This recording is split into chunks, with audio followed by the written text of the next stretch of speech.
नमस्कार दोस्तों, एक बार फिर से आप सभी का हार्दिक स्वागत है आपकी है अपनी ऑनलाइन प्लेटफॉर्म के ऊपर, डिजिटल प्लेटफॉर्म के ऊपर, doctor Garhwal sir English. Third grade examination 2026 में आयोजित होने वाली परीक्षा के लिए अपन बात कर रहे हैं यहाँ पर लेवल 1 और लेवल 2 के इंग्लिश सब्जेक्ट की और उसके इंपॉर्टेंट एमसीक्यूज के अंदर पार्ट नंबर 44 यहां तक पहुंच चुके हैं। बच्चों की डिमांड है कि सर अब क्वेश्चन थोड़े और ज्यादा बताए जाए। बिल्कुल बच्चा, पहले अपन 10-15 तक आए, पीछे 20 तक चल रहे थे, अब अपन यहां पर लेकर जाएंगे इससे भी ज्यादा, जो आज की क्लास में आप वहां पर देख पाओगे। जो नेक्स्ट क्वेश्चन आपका है 661 वाला है आपका, वहां पर 661 वाला। तो अभी जो पीछे आपने सवाल देखे उनके अंदर संख्या थोड़ी कम रही, इसको अपन थोड़ा सा बढ़ा देते हैं। 661 के अंदर अपना सवाल है इडियमेटिक एक्सप्रेशन का है आपका। ये जो इडियम्स वाला नेचर है आपका, लोकोक्ति और मुहावरे वाला, इसमें to hold a candle to, ये कीवर्ड छांट लीजिएगा, कौन सा? कैंडल वाला। जब आप मोमबत्ती को वहां पर एक ही अवस्था में पकड़कर रखते हैं तो उसका तात्पर्य क्या रहेगा, उसका अर्थ क्या निकलता है, वो चीज आपकी जानकारी में आपको रखनी है। आप एक चीज ये देखें कि हाथ में अगर मोमबत्ती को पकड़ते हैं तो पिघलने के बाद में मोम नीचे की तरफ गिरेगा, और गिरेगा तो वो त्वचा को जलाएगा भी, ठीक, नुकसान करेगा। और वहां पर आप उसे मोमबत्ती को कहीं रख भी सकते हैं और खुद के शरीर को कहीं और भी काम में ले सकते हैं। तो आप एक पंथ दो काज करने की बजाय दो पंथ है वो एक काज में ले रहे हैं, तो उल्टा हो जाता है। तो ये सुपीरियरिटी है, उसको डिनोट नहीं करता है, बल्कि इंफीरियरिटी जो कॉम्प्लेक्स है उसे लेकर आता है। इस वजह से हम इसे कह सकते हैं कि to be completely inferior to, superior होना चाहिए था लेकिन बनता नहीं है। इसमें ज्यादा अच्छा तो कैसे होगा? नेगेटिव है, और ये इक्वलिटी और कंपैरेबिलिटी इसके साथ भी नहीं जुड़ेगा। और ऐसा भी नहीं कि मोमबत्ती को हाथ में रखेंगे तो ही लाइट द वे होगा, अदरवाइज नहीं होगा। रोशनी तो अलग रखने से भी रह सकती है। सवाल 662 का है। नेक्स्ट क्वेश्चन पे मूव ऑन करने के बाद में वॉइस के अंतर्गत आया है आपका, और यहां वाइस वर्सा नहीं पूछा गया आपका, मेनली चेंज ही आपसे पूछा गया है। तो choose the correct active voice है, इसकी जगह आप यहां चेक करेंगे कि एक्टिव से हमें क्या बनवाया गया? पैसिव। वाइस वर्सा नहीं है, सिंपल चेंज हमसे पूछा गया। तो वर्ब पैटर्न के आधार पर छांट सकते हैं कि दिए हुए सेंटेंस में वर्ब कौन सा है, और उसे मुझे बी प्लस वर्ब के थर्ड फॉर्म में लेकर जाना है। मेरा प्रिंसिपल वर्ब या मेन वर्ब इंप्रेस है, ये वर्ब का फर्स्ट फॉर्म या V1 या V0 या बेस फॉर्म है, जिसका पैसिव में लेकर चलूंगा इज, एम, आर। इन तीनों में से एक के साथ में पास्ट पार्टिसिपल वर्ब का थर्ड फॉर्म। तो आपका ऑब्जेक्ट मी है, इसे जब आप डूअर ऑफ या एजेंट बनाएंगे तो सब्जेक्टिव या नॉमिनेटिव केस में ये आई में आएगा, लेकिन इजएमआर आएगा तो वोज या हैड ये तो नहीं आएगा। ये दो यहां से हट जाएंगे। अगली बात, यहां पर कहीं कंटिन्यूटी या प्रोग्रेसिव नेचर नहीं है, इट मींस आप इसमें बीइंग को यूज भी नहीं कर सकते।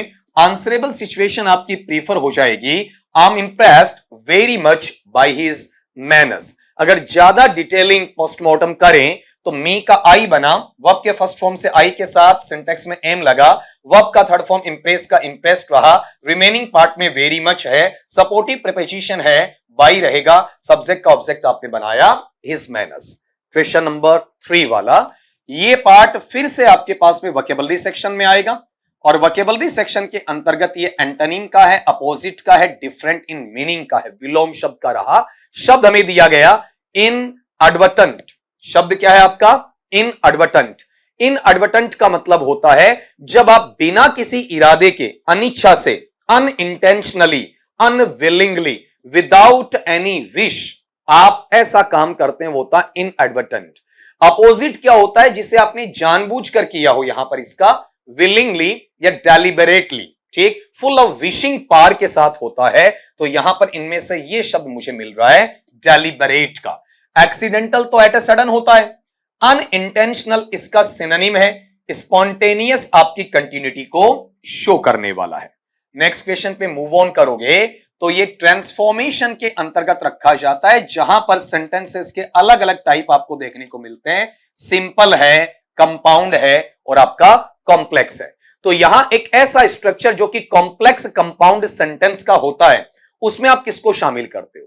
पहली बात तो इसमें दो या दो से ज्यादा क्लॉजेस होनी चाहिए, और उनके अंदर जो डिपेंडेंट क्लॉजेस हैं वो कम से कम एक होना जरूरी है, एक से ज्यादा भी डिपेंडेंट क्लोजेस हो सकते हैं। तो इसकी परिभाषा या डेफिनेशन किस तरीके से आप प्रेजेंट कर सकते हैं, दो या दो से ज्यादा मेरे पास इंडिपेंडेंट क्लोजेस होने चाहिए, और जो डिपेंडेंट क्लोजेस होते हैं वो वहां पर आपके पास एक या एक से ज्यादा रहे, मतलब कुल मिला के दोनों का संगम आना चाहिए। और बहुत बार आपका कॉम्प्लेक्स कंपाउंड नेचर है, उसमें तीन या तीन से ज्यादा क्लोजेस देखने को मिलते हैं। तो केवल आपके इंडिपेंडेंट हो ना, एक डिपेंडेंट भी कम से कम चाहिए। क्या एक इंडिपेंडेंट और एक डिपेंडेंट हो, या फिर इनमें किसी दो का होना जरूरी है? इधर दो हो जाए या उधर दो हो जाए, एक ये भी कम पड़ रहा है आपका। सिर्फ एक क्लोज लेकर आओगे तो सिंपल बनेगा, वो तो कंपाउंड तक ही नहीं पहुंचेगा, तो कॉम्प्लेक्स कंपाउंड का नेचर नहीं बने। अगले सवाल पे आओ। Which teaching method uses colour, art and suggestion to tap into the learner's subconscious mind? Conscious, subconscious और अनकॉन्शियस में से लर्नर के सबकॉन्शियस माइंड के अंतर्गत आप किस प्रकार का आर्टिस्टिक स्किल है उसे इनहांस करवाना चाहेंगे? ये टीचिंग मेथोडोलॉजी के पैटर्न में ही आपको कवर करना। वैसे सजेशन वर्ड आपको हिंट दे देता है इसके अंदर, किसका? वहां पर सजेस्टोपीडिया का। साइलेंट वे वाला पार्ट है, कहीं ना कहीं आपका आपस का कम्युनिकेशन है, जेस्चर पोस्चर में चलने वाला होता है। टीपीआर है टोटल फिजिकल रेस्पॉन्स, ये फिजिकल एक्टिविटी को हद से ज्यादा एक्टिव रखेगा। कम्युनिटी लैंग्वेज लर्निंग है जो सीएलटी या सीईएलटी, कम्युनिकेटिव लैंग्वेज टीचिंग और अप्रोच, या कम्युनिकेटिव इंग्लिश लैंग्वेज टीचिंग है, उसकी तरफ एज ए फैसिलिटेशन लेकर मूव ऑन करता है। तो जो बेटर एस्पेक्ट है वो कौन सा है? सजेशन टू सजेस्टोपीडिया की तरफ है, जो अकॉर्डिंग टू वहां माहौल या सराउंडिंग्स है, सर्कमस्टेंसेस है, ऑटोमेटिकली चीजों को अडॉप्ट करना स्टार्ट कर देता है। ये सवाल प्रीपोजिशन की एरर का पूछा है, अगर सही लिखा हुआ है तो नो एरर दे दीजिएगा, गलत है इसमें फिक्स्ड प्रीपोजिशन के नेचर में तो नीचे ए बी सी ऑप्शन में से छांट के बताएं। सवाल है he has recovered from his illness, वह अपनी बीमारी से उबर चुका है, ठीक हो चुका है। तो यहां आप चेक करो, इस वाले सवाल में रिकवर है, किसी भी खाली बीमारी से नहीं, किसी भी परेशानी से, किसी भी हजार्ड से, किसी भी आपके क्राइसिस से, किसी भी आपके सर्कमस्टेंस से कोई भी बंदा है उभर कर बाहर आ जाता है, आपका उस पर पार पा लेता है, ठीक, वो इतना सक्षम बन जाता है कि वापिस से एक नई बिगिनिंग, नया कमिटमेंट दे सके, तो वो रिकवर अपने साथ में फिक्सेशन में फ्रॉम को अप्लाई करवाता है जो हमें अवेलेबल करवाया हुआ है। तो इसमें विद के लिए, अब के लिए, फॉर के लिए कोई प्लेस नहीं बचता है। इट मींस आंसर हो जाएगा नो एरर। 667 में फिर से वोकैबुलरी पार्ट है आपका, जिसमें सिनोनिम का फैक्टर है वो तुम्हें दिया गया, सेम इन मीनिंग या सिमिलर। जेलस, ये जो शब्द आपके पास एडजेक्टिवल नेचर में दिया गया है, मॉडिफायर है, क्वालिफायर है आपका वहां पर। तो अगला कहता है इसका अर्थ कहां जाना चाहिए। तो देखो बेटा, ये झील से बना है, झील रूट वर्ड है आपका, इसके साथ में सफिक्स जुड़ा है, कौन सा? ओयूएस। तो जो झील रखने वाला है, अति उत्साह रखने वाला है, जो कटिबद्ध या प्रतिबद्ध होता है, आपने सुना होगा ना, कई बार ये फिल्मी डायलॉग सुनते हैं कि एक बार कमिटमेंट करने के बाद में खुद की भी नहीं सुनता, लाइक दैट। ऐसे नेचर वाला जो कमिटमेंट है, ऐसा जो आपका वहां पर जोशीला अंदाज होता है, किसी वॉरियर का, किसी योद्धा का माना जाता है, जो आपका शूरवीर कहा जाए, उनसे जुड़ा हुआ जो भाव है वो किस में जाएगा? जेलस में। वो नहीं है, जे वाला नहीं है, वो ईर्ष्यालु के लिए आता है, जिसे आपने जॉन डन में पढ़ा होगा, go and catch a falling star में, स्टिंग ऑफ जेलसी, वो अलग है। ये जेलस ऐसा है, वो जेलस, हल्का सा प्रोनाउंसिएशन में डिफरेंस देखने को मिलेगा। ये सस्पिशियस, संदेही प्रवृत्ति के नहीं है, इनडिफरेंट, उदासीन नहीं है, एपैथेटिक, करुणामयी नहीं है। क्वेश्चन नंबर 6 एट की तरफ आओ। The purpose of using cues and prompts in drill is, ये पहले भी आपको मैंने बताया, वहां पर पर्पस नहीं होता है, प्रोनाउंसिएशन होता है पर्पस।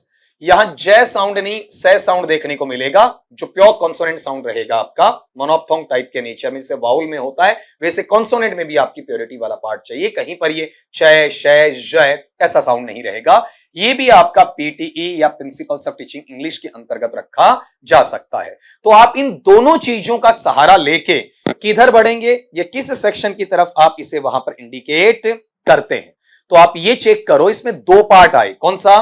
क्यूज का, और साथ में किसका आता है? आपका प्रॉम्प्ट्स का आता है, उसको इसके अंतर्गत रखा जाना चाहिए।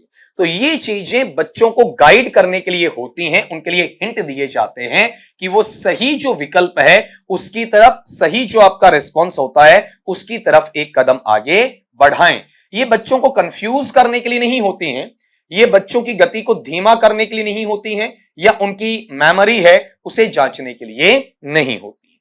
अगली बात पे आए, इसमें हमसे पूछा गया लिटरेरी डिवाइस वाला पैटर्न पूछा गया। ठीक, वही पोएटिक डिवाइस वाला पार्ट है आपका, वहां पर इसको चेक करेंगे, देखना जरा इसमें अगला क्या कहना चाहता है। ये है silence was creeping up the stress. थोड़ा सा दो वर्ड्स पे फोकस कर लो, इजीली तुम बता पाओगे वहां पर कि क्या है इसमें। एक तो साइलेंस का, और साइलेंस के अलावा एक करेंगे आप किसमें, स्ट्रेस में, और तीसरा इसमें आप थोड़ा देखना चाहें तो क्रीपिंग की तरफ चले जाए। साइलेंस अपना नॉन ह्यूमन है और क्रीप करना अपने पास में ह्यूमन एट्रीब्यूट है।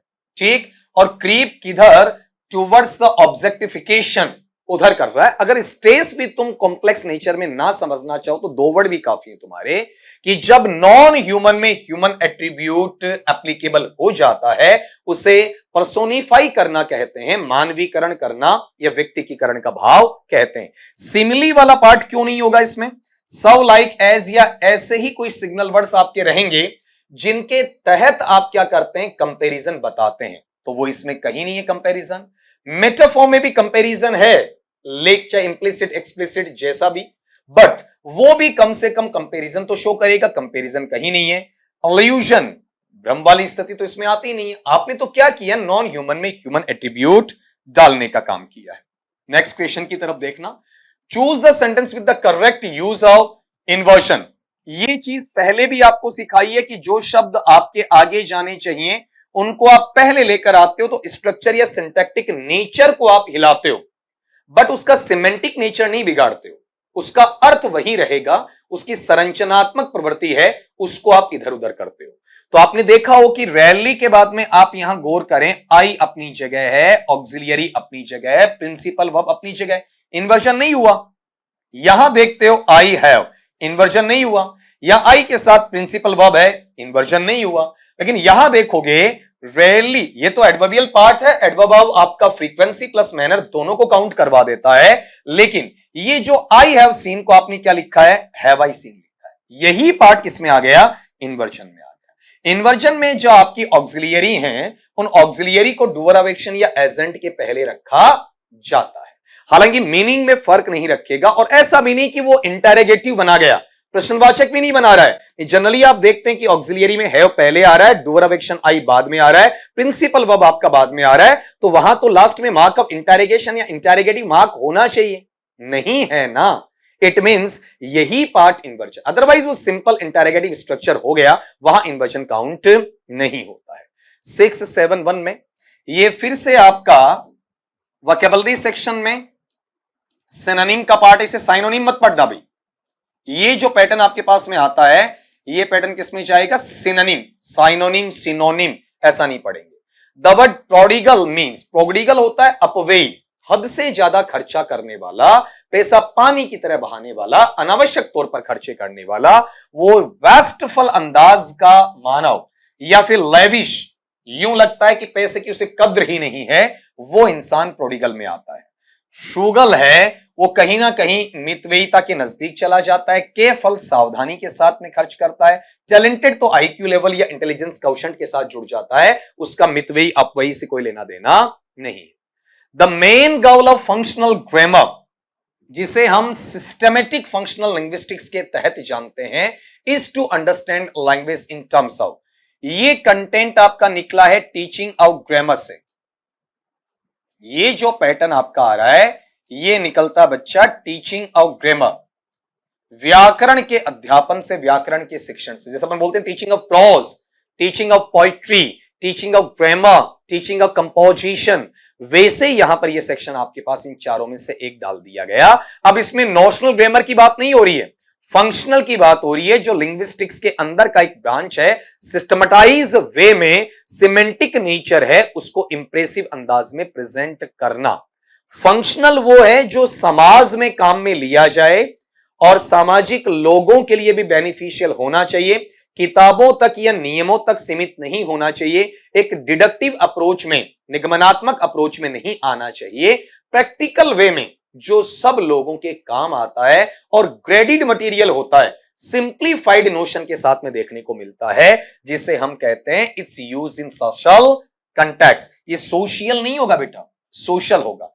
ये किसी परिप्रेक्ष्यात्मक नियम के तहत नहीं आता है। नॉर्म चॉम्स्की की आंतरिक संरचना जो लिंग्विस्टिक कॉम्पिटेंस है उसको यहां पर बाउंडेशन नहीं देता है। ये केवल वर्ड कैटेगरी नहीं चिल्लाता है कि ये ओपन क्लास है, ये क्लोज क्लास है, पार्ट्स ऑफ स्पीच जैसा कैटेगराइजेशन है, इसके लिए बहुत ज्यादा महत्वपूर्ण नहीं होता है। अगला, द साउंड ज सुनना, ये नुक्ते वाला है। अगर उर्दू जुबान में आप पढ़ते हैं तो ये नुक्ते के साथ में आपको वहां लिखा हुआ मिलेगा ज। From the epiglottis and velar to the depth of your glottal passage, वहां जाकर ये साउंड आपका असर करती है। तो कहीं ना कहीं ग्लॉटल पे जाके आपका कंठ वाली अवस्था पे जाके स्टॉप मारता है और प्रेशर है वो कम हो जाता है। ये वॉइस्ड नहीं बल्कि कैसा रहेगा, वॉइसलेस रहेगा। तो पहली बात तो वॉइस नहीं होगा। दूसरी बात, ये कहीं पर भी फ्रिक्शन है उसको शो नहीं करता है। और तीसरी बात, इसके अंदर नेजल का साउंड नहीं है, नासिक अनुनासिक ध्वनि जनरेट नहीं करता है। तो तीन फैक्टर जो हमें चाहिए, ये स्टॉप का सिंबल है, ग्लॉटल पैसेज का है और अनस्ट्रेस्ड होने का मतलब वॉइसलेस की तरफ बढ़ने वाला है। तो ये वाला पार्ट भी किसकी तरफ आया भाई, फोनोलॉजी से इतर फोनेटिक्स में। ये पहले भी कह चुका हूं आपका कि फोनेटिक्स और फोनोलॉजी में भी एक स्लाइट डिफरेंस आपको देखने को मिलता है, जो आपके समक्ष में प्रेजेंट करूंगा थोड़े समय बाद। अभी अपना जो एमसीक्यूज वाला सेशन चल रहा है, उसके बाद जब थियरी का सेशन आएगा तो उस वक्त इन सारी चीजों को आपके समक्ष वहां पर रखवा दूंगा बच्चा। तो चलो अपन देखते हैं वहां पर आपका ये जो क्वेश्चन है 673 वाला, ये हमें किसके बारे में समझाना चाहता है आपका, वहां पर फोनेटिक वाले नेचर की तरफ लेकर जा रहा है। अब ये जो अपना 674 का सवाल है वो भी इसी के इर्द गिर्द आपको लेकर जाएगा, फोनेटिक्स के इर्द गिर्द लेकर जाएगा। साउंड को बोल के देखोगे तो समझना बहुत आसान हो जाएगा, साउंड को नहीं बोलोगे तो समस्याएं क्रिएट आपका कर देगा। अगला ये कह रहा है कि which of the following is an example of an epenthetic sound. हो सकता है आप में से बहुत बच्चों का ये वर्ड भी ना सुना हुआ हो, थोड़ा सा कहते हैं ना मारवाड़ी में ओपरो ओपरो लागा मन, तो ठीक है, नया नया लग रहा हो आपका, बिल्कुल है भी, क्योंकि जनरली बच्चा इनकी तरफ जाता ही नहीं आपका। एपेंथेटिक, जिन्होंने फोनेटिक्स को तैयार करके अपना एग्जामिनेशन क्रैक कर लिया है आपका, एक अच्छी पोस्ट को वो सुशोभित भी कर रहे हैं, उनके समक्ष भी आप ये डाल दोगे ना भाई ये फोनेटिक में है क्या, ऐसा होता है क्या, ठीक है, इस तरीके से वो चीज बोलेंगे। एक्चुअल में एपेंथेटिक जो पार्ट होता है वो तब आता है जब आप किसी साउंड को जनरेट तो कर रहे हैं, प्रोड्यूस तो कर रहे हैं, प्रोनाउंस उच्चारित तो कर रहे हैं, लेकिन वो चीज अक्षर से उसमें नहीं मिलेगी, लिटरली नहीं है आपका, ग्राफिक्स में अवेलेबल नहीं है आपका। जैसे आपके पास ये पार्ट आया ट्रैम्प्ड, ट्रैम्प्ड, आप गौर करें इसमें अक्षर जो लेटर्स हैं DREAMT। अब ये ड्रीम्ड नहीं है, जब मैं ड्रीम्ड इसे पढ़ रहा हूं या ड्रैम्ड पढ़ रहा हूं तो मुझे नहीं पता चलेगा कि एपेंथेटिक क्या है। अब यहां पर इसका शुद्ध उच्चारण मुझे मिले ड्रैम्ड, मतलब इसमें पे साउंड है, कहां पर है, मैं और टे के बीच में, ड्रैम्ड, ड्रैम्ड, जबकि पी लेटर इसमें है ही नहीं, पी अक्षर है ही नहीं। ऐसी प्रोसेस को एपेंथेटिक नेचर के नाम से जाना जाता है, ठीक है। तो एक नई चीज आपके समक्ष है वो जनरेट हुई है और कोशिश करना कि इसे तैयार कर लो आपका वहां पर, और इसे जब भी नोट्स बनाओ बच्चा वो अलग से थोड़ा सा हाईलाइट कर देना, मार्जिन एरिया में लिखो बच्चा, तो वहां पर ज्यादा अच्छा रहेगा आपके लिए। अगले सवाल पे आ जाएं आपका, वहां पर देखो जरा 675 पे, choose the correct form of the verb. एक सिंपल सा क्वेश्चन है, कंडीशनल नेचर का है। कंडीशन भी लोग आपको 3 बता देते हैं, 3 के अलावा 2 कंडीशन और लोगे, फर्स्ट सेकंड थर्ड के अलावा जीरो है, मिक्स्ड में भी है आपका। इसमें चांटे कौन सा है, इफ दे दिया, वर्ड तो मुझे मिला कंडीशनल का, रिजल्ट क्लॉज में वुड के साथ में आपका बेस्ट फॉर्म है, ठीक, मतलब सेकंड है, अनरियल है, हिपोथेटिकल या इम्प्रोबेबल है। इधर इमेजिनिंग पार है, मतलब V2 आएगा, वर्ब का सेकंड, या फिर आपका पास्ट फॉर्म आएगा, तो वो पैटर्न आप देखेंगे नाउ का क्या बनेगा, न्यू बनेगा। ठीक है, ये पार्ट तो पहले में आता, ये पार्ट तीसरे में आता, और ये इफ क्लोज में कहीं एप्लीकेबल नहीं है। अगला जो सेंस आपके पास में है कि the idiom to smell a rat means, ये लोकोक्ति या मुहावरा आपका कौन सा, कि किसी चूहे को सूंघना, उसकी गंध लेना, इसके मायने क्या है। तो यहां ऐसा नहीं है कि आपने घर में चूहा है, चूहे को पिंजरे में पकड़ा और उसके पास जाके आप उसकी गंध लेकर आ रहे हैं, ये अभेद्यार्थ या वाच्यार्थ वहां नहीं लगेगा। एक्चुअलिटी के अंदर क्या होगा, टू स्मेल अ रैट वो फैक्टर है जहां कहीं ना कहीं सस्पिशन आता है।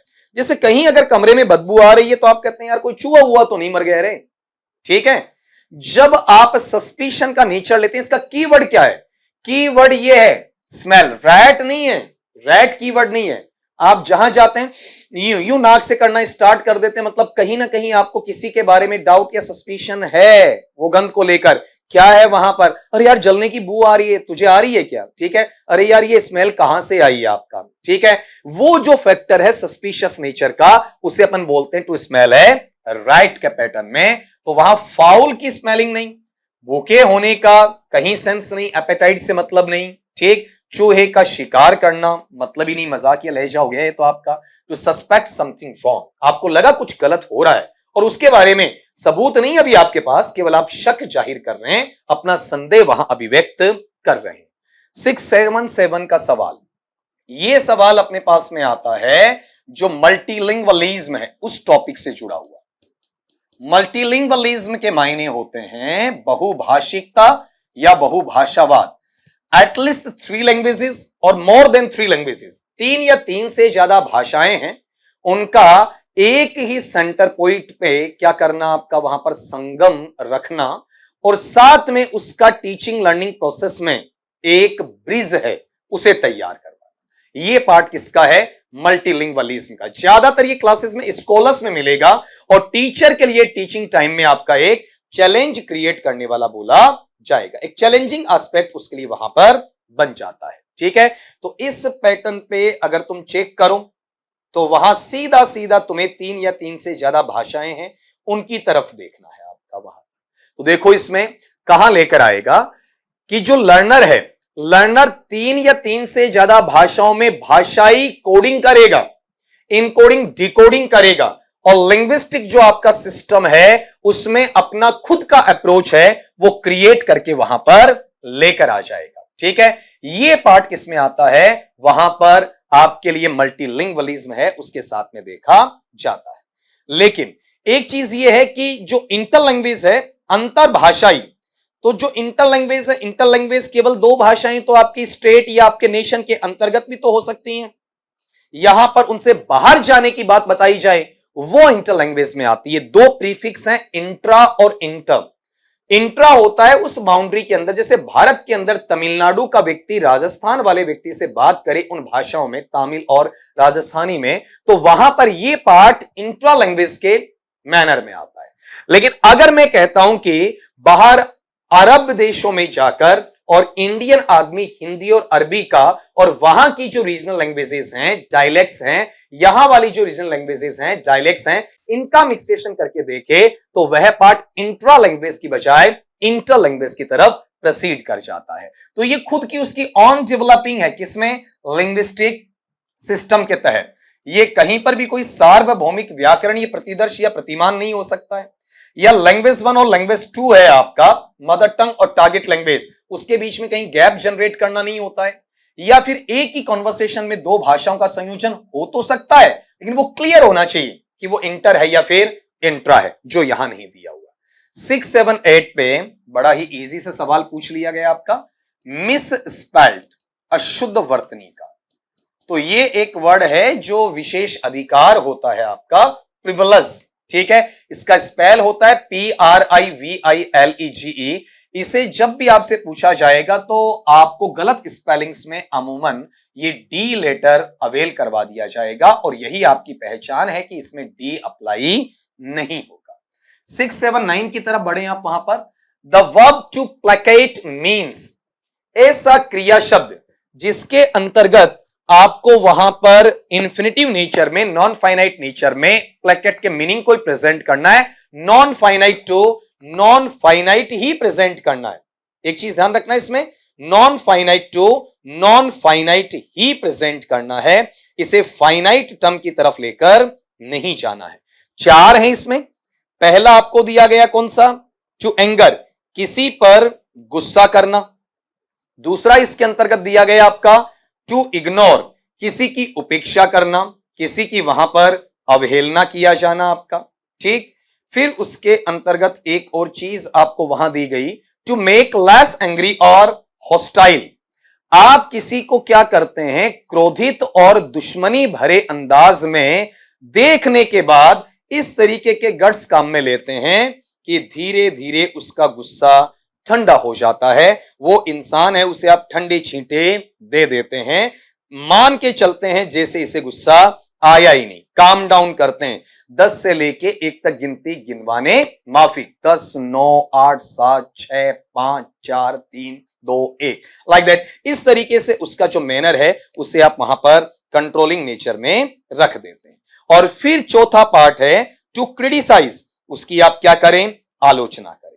तो शाब्दिक अर्थ इसके लिए सफिशिएंट है, और सफिशिएंट ही क्या बच्चा आपका वहां पर मोर देन सफिशिएंट माना जाएगा। इसका मीनिंग यही निकलेगा, किसी का गुस्सा शांत करना या फिर किसी की द्वेषता है उसको खत्म करना, ठीक है, दुश्मनी को निचले पायदान पर लेकर आ जाना। ये सवाल अपने पास में सिनोनिम के नेचर में रख दो या फिर वन वर्ड में रख दो, ज्यादा अच्छा है। पूछा नॉन फाइनाइट के अंतर्गत था, आप देख लो चाहे, ठीक है। ये भी नॉन फाइनाइट है, फुल इंफिनिटिव टू इंफिनिटिव, ये भी non finite full infinitive to infinitive है। अगले पे आओ, the sentence he bought a large new red Japanese sports car shows the correct order of. ये हमें एक समुचित और सही क्रम दर्शाता है, और ये समुचित या सही क्रम है वो किसका दर्शाता है, देखो जरा इसके अंदर वहां पर क्या कंजंक्शंस की बात कर रहा है या एडवर्ब्स की बात वहां पर कर रहा है, आपका एडजेक्टिव्स की बात कर रहा है या प्रीपोजिशंस की बात कर रहा है। तो टॉपिक तो अपने पास में हो गया पार्ट्स ऑफ स्पीच में आपका, लेकिन पार्ट्स ऑफ स्पीच के अंदर भी तो छांट के देखना पड़ेगा ना कि ये इसमें हेडवर्ड कौन है। एमएचएम के अंतर्गत कौन से मॉडिफायर्स हमें देखने को मिल रहे हैं। यहां पर ये एक कार लेकर आ रहा है, कार कैसी है, स्पोर्ट्स है, प्री मॉडिफायर, कैसी है, जापानीज है, प्री मॉडिफायर, ठीक है, कैसा है, रेड, प्री मॉडिफायर, न्यू कैसा है, प्री मॉडिफायर, लार्ज कैसा है, प्री मॉडिफायर, ठीक। Modifier is equal to qualifier और एडजेक्टिव्स, येलो सीधा। यहां पर कंजंक्शन का तो यूज ही नहीं हुआ, पूरे सेंटेंस में आपको एडवर्ब देखने को नहीं मिल रही है, प्रीपोजिशन भी देखने को नहीं मिल रही। अगर वैसे भी छांटोगे तो भी इजीली तुम्हें नजर आ ही जाएगा। 6 at 1 पे चलो। द वर्ड साइकोफंट रेफर्स टू, अभी हाल ही 2 साल के तुम इंग्लिश के पेपर्स देखो डिफरेंट एग्जामिनेशंस में, तो ये सवाल मोर देन 4 टाइम्स आ चुका है, 4 बार से ज्यादा आ चुका है। सिनोनिम के नेचर में सेम वर्ड, अगला कोई वहां पर इसमें कहीं मसाला मिलाने की गुंजाइश नहीं समझता। ऐसा नहीं कि सेंटेंस में डाल के पूछा हो, अंडरलाइन या बोल्ड या इटालिक करके पूछा हो, नहीं, सीधा सीधा कि भाई आप तो ये बता दो कि साइकोफंट कहते किसे हैं। तो एक व्यक्ति अपना फायदा निकालने के लिए, अपना उल्लू सीधा करने के लिए लोगों के तलवे चाटना शुरू कर देता है या फिर उनकी चापलूसी करना शुरू कर देता है, उस पार्ट को अपन किसका नाम देते हैं बताओ, आपका साइकोफंट का नाम देते हैं। ये जो मैनर है ना, वाइज पर्सन, बुद्धिमान आदमी ऐसा काम नहीं करता है, वो अपनी बुद्धिमता के बल पर आगे बढ़ता है, चापलूसी से आगे नहीं बढ़ता है। सेल्फ रिलायंट पर्सन होता है आत्मनिर्भर व्यक्ति, ये वहां पर अपने स्वाभिमान और जमीर के साथ कोई समझौता नहीं करता है। जो ट्रू पर्सन है वो तो इसके बारे में सोचेगा तक नहीं। तो आंसर क्या है, a person who flatters others to gain advantage, एक ऐसा व्यक्ति जो दूसरों के लिए वहां पर चापलूसी का भाव रखता है केवल अपना उल्लू सीधा करने के लिए। अगला सवाल अपने पास में आ जाता है लिटरेरी डिवाइस का। क्या पूछा अगले ने क्वेश्चन वहां पर, identify the figure of speech, अलंकार बताना है। Death lays his icy hands on kings, death मेरे पास में नॉन ह्यूमन है, ले जो प्रोसेस है वो आपका ह्यूमन एट्रीब्यूट है, तो क्यों टाइम वेस्ट करें, पहले भी ऐसा सवाल आ चुका है, बता दो बच्चा कैसा होगा, पर्सोनिफिकेशन। नेक्स्ट पे आओ, which phonetic symbol represents the glottal stop sound. निम्नांकित में से कौन सा ऐसा पार्ट है जो आपका ग्लोटल भी है और स्टॉप भी है। ठीक है, ये सब फोनेटिक आपको वहां पर चेक करके इसमें देना है। ठीक है, तो ये पैटर्न अपने पास में यहां पर ये मिलेगा, ये शय नहीं मिलेगा, इनको काट दीजिएगा, ये अपने पास नहीं आएगा, ये नहीं आएगा, नहीं, इनमें से कहीं पर भी कोई दिक्कत नहीं है। तो एक इजी सा फैक्टर आपको वहां पर देखने को मिलेगा। ठीक है, ये सवाल किसकी तरफ चला गया बच्चा आपका, वहां पर इधर चला गया। अगले पे आ जाओ 684 पे, choose the correct passive voice. तो ये सवाल अपने पास में ट्रांसफॉर्मेशन के अंतर्गत एक्टिव से पैसिव के चेंज में वहां देखने को मिलेगा। इस सवाल में डबल क्लोजेस है ना, इट इज एक्सपेक्टेड एक है और दैट के बाद में the students will complete the assignment, ये आपका दूसरा है।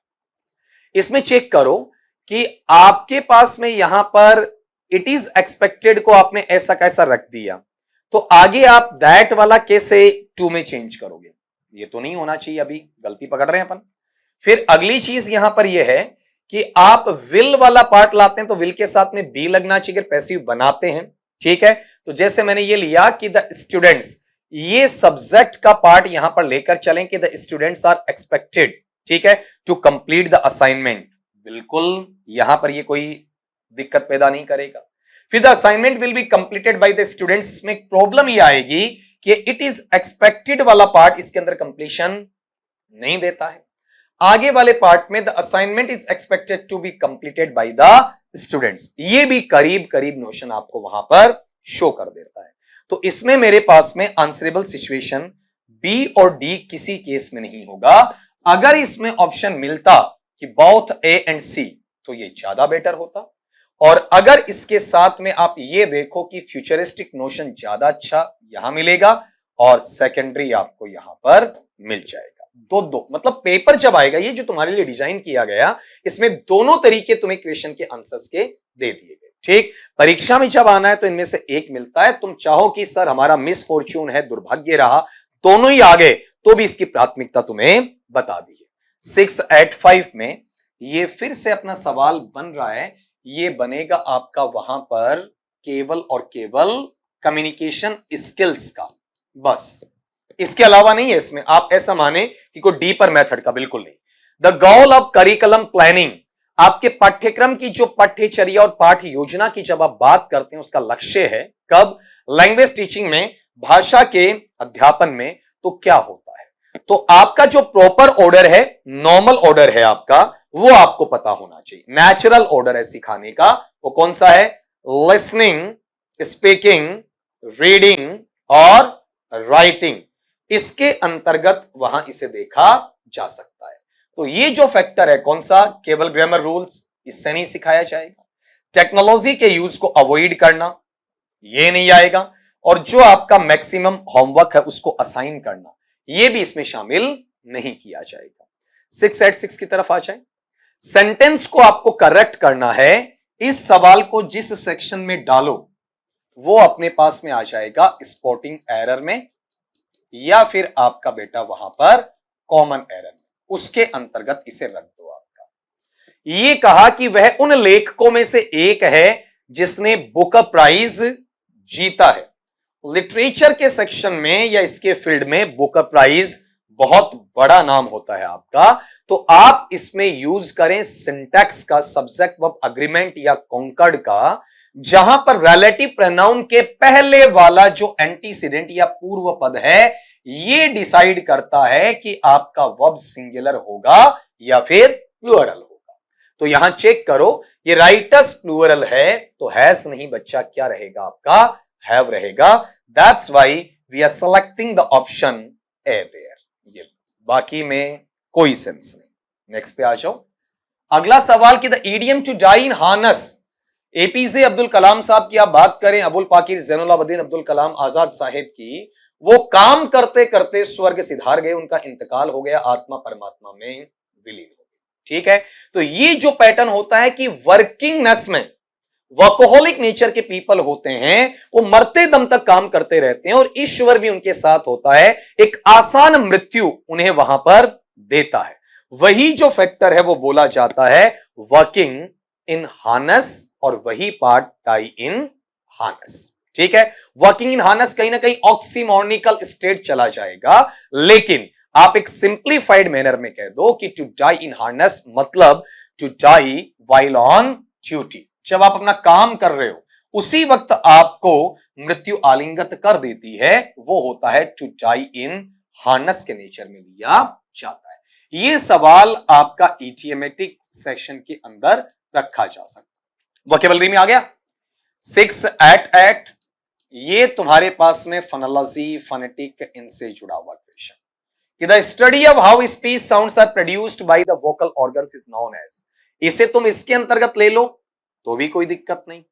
क्या कहो इसे? आपका वन वर्ड सब्स्टिट्यूशन, इस नाम से भी इसे आप जान सकते हैं। ठीक है, ऐसा अध्ययन या पढ़ाई की ऐसी शाखा जिसमें आपकी ध्वनियां कैसे उत्पादित की जाती हैं, उच्चारित की जाती हैं आपके वोकल ऑर्गन्स के माध्यम से, उसे किस नाम से जाना जाता है? तो जहां पर आपका साउंड आर्टिकुलेट होता है, आर्टिकुलेशन आता है, उस प्रोसेस को अपन कहते हैं आर्टिकुलेटरी फोनेटिक्स के नाम से जानते हैं। ठीक है, यहां पर अकाउस्टिक अलग है, ऑडिटरी अलग है, फोनोलॉजी तो सबका ही गुरु हो जाएगा इसमें आपका। नेक्स्ट पे आए कि choose the synonym of surreptitious. Word दोबारा सुनना, सरप्शस। वोकैबुलरी सेक्शन में अगले ने सिनोनिम से आपका सवाल पूछ लिया। अब नीचे ऑप्शन वाले तो आपको चारों आ रहे हैं, ओपन का, ऑनेस्ट का, क्लिनस्टिन का, लाउड का, लेकिन ये शब्द आपको वहां पर थोड़ा सा अलग देखने को मिल रहा है। तो यहां ये जो 3 आपके पास में आ रहे हैं, इसमें कोई तुक्का मारने वाला बच्चा होता है ना, उसके लिए तो बहुत बेहतरी वाली बात है, इजीली वो पकड़ लेगा कि वहां पर भाई ये बड़ा सा शब्द पूछा है और इसका ऑप्शन भी क्या छांटना है, बड़ा सा छांटना है आपका, और ये शब्द मुझे ऊपर वाला भी नहीं आ रहा, तो ऊपर वाले में जो आपका हार्ड है ना, ठीक है, वही वहां पर क्या हो जाएगा, आपका नीचे वाले का हो जाएगा। ठीक है, लेकिन ये ऐसी चीजें आपको रखनी नहीं है। एक्चुअल में जो गैर कानूनी या अवैध या गुप्त तरीके से कुछ क्रियाविधि संपादित की जाती है, इमोरल, इग्नोबल या फिर आपका वहां पर इलिसिट नेचर का, वह पार्ट आपका सरप्शस होता है, जिसे मैं क्लैंडस्टीन के नाम से बोधित करवा सकता हूं। इसमें ओपन या ऑनेस्ट या लाउड इनके लिए जगह नहीं मिलेगी।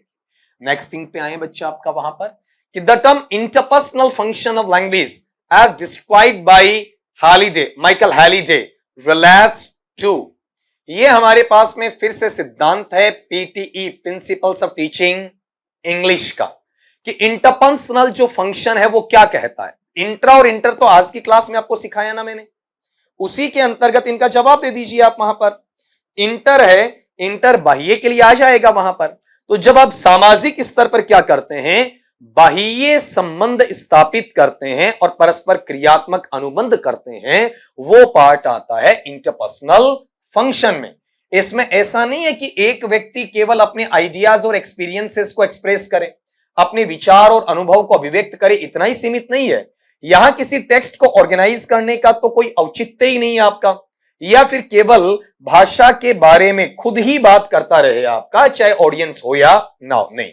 इसमें जब इंटर टू इंटर ऐसे भी आप कनेक्ट करके इसके साथ में रख सकते हो, इसका पता लगा सकते हो। आज सवालों का जखीरा बढ़ा आपका, वहां पर 20 की बजाय आप पहुंचे 30 पर, और 30 पर पहुंचकर भी बेटा एक चीज देखो, आप लेवल भी इसमें चेक करो। ऐसा नहीं है कि सवालों की संख्या बढ़ाई, लेवल नहीं बढ़ा। लेवल 1 बाय 1 हर क्लास में अपिश होता चल रहा है। तो मिलता हूं नेक्स्ट लेक्चर में वहां पर न्यूवर क्वेश्चंस के साथ में। तब तक के लिए सभी दोस्तों को मेरी तरफ से शाबाश।